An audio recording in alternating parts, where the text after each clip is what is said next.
and welcome back to Home Decor 101, where we talk all things cozy, stylish, and functional for your home. I'm Stina, and today we're diving into a topic that might surprise you. Open floor plans are officially on the decline. Yep, designers are rethinking this once loved layout, and for some pretty compelling reasons. Let's talk about why open concepts might be on their way out and what's replacing them. So open floor plans once symbolized modern living, big, airy, and connected. But more and more designers are now saying enough. So what happened? Why are they rethinking this go-to layout that's dominated American homes for the last 30 years?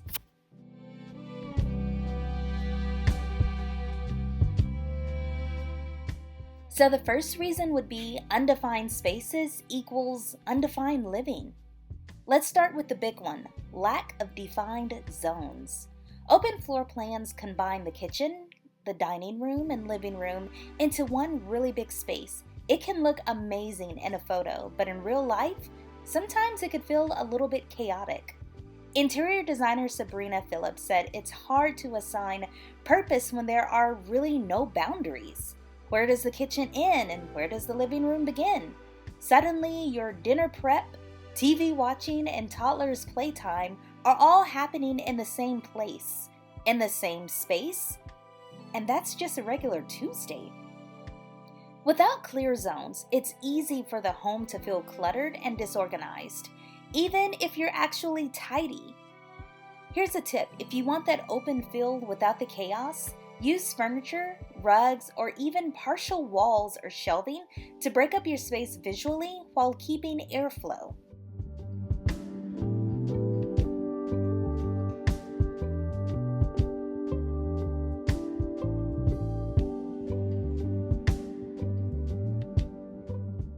The second reason would be privacy. What privacy? So let's talk some privacy, or the lack of it. With more people working from home or homeschooling, open layouts just don't support focused, quiet time. Think about it. You're homeschooling on the kitchen table, your hubby is home or your wife is home working from home, so you have kids that you need to focus on the lesson plan, you have someone in the kitchen going in and out of the refrigerator and the pantry. You just have a lot going on in one space. There are no walls to contain noise or distractions. You're on a Zoom call, someone's frying bacon, and the TV is on, and suddenly your home feels more like a train station than a sanctuary.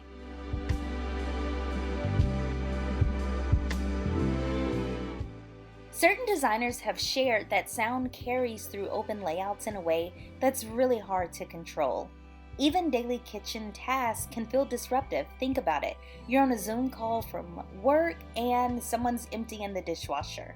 And with everyone needing their own zone, families are realizing the old walls and doors setup might not have been so bad after all.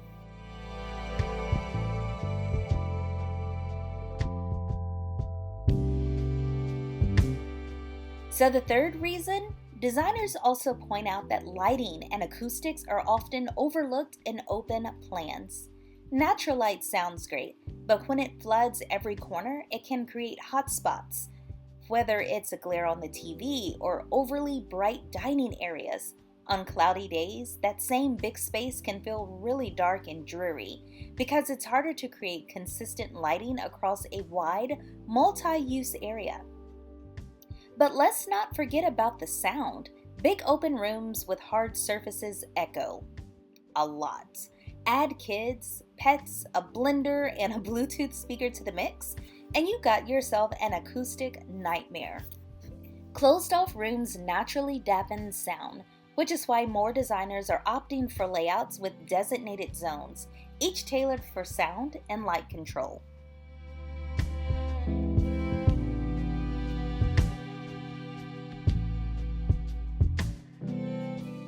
The fourth reason is that you're locked into one design style. This is a major complaint from designers. You can't mix up your decor when everything is one big room. Think about it. A lot of people like a minimalistic kitchen or even modern organic, but how do you pair that with the boho living room you wanted, along with maybe the industrial dining room, sometimes it just comes across as a big mess. So you're really locked into one single color palette and style across all your zones, whether you want it or not. If you want a moody, dramatic dining area and a bright, beachy living room, that's going to be hard when you don't have walls to divide and conquer. Many designers now prefer a layout that allows them to experiment with different design identities in each room. It's a way to bring more personality into the home without it looking like a mismatched mess. So if you're someone who likes changing themes up seasonally or experimenting with bold colors, having distinct spaces might be more your vibe.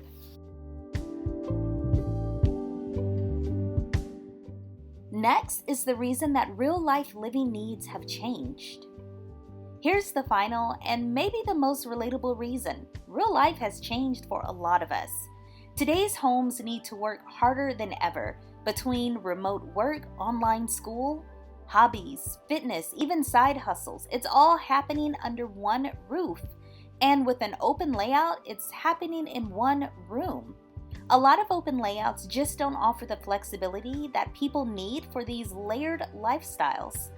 Designers say more clients are asking for hybrid floor plans.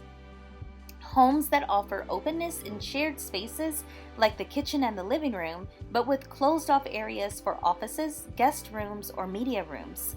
This best of both worlds approach offers connection and quiet, plus better resale value as more buyers start prioritizing functionality over just aesthetics. So, are open floor plans totally dead? Not quite, I would say, but they are definitely being reimagined to work better with our current lifestyles. Designers are moving toward zoned layouts, more privacy, and multifunctional living. If you're building or renovating, ask yourself, do I need every room to be connected, or do I need spaces that actually serve my real life? Thanks so much for watching. If this gave you something to really think about, tap that like button, subscribe for more home design talk, and let me know in the comments, are you team open or team closed? But listen, here's the thing. Whether you would prefer a nice open layout or closed rooms, the best thing you can have in your home is a happy family and a feeling of gratitude.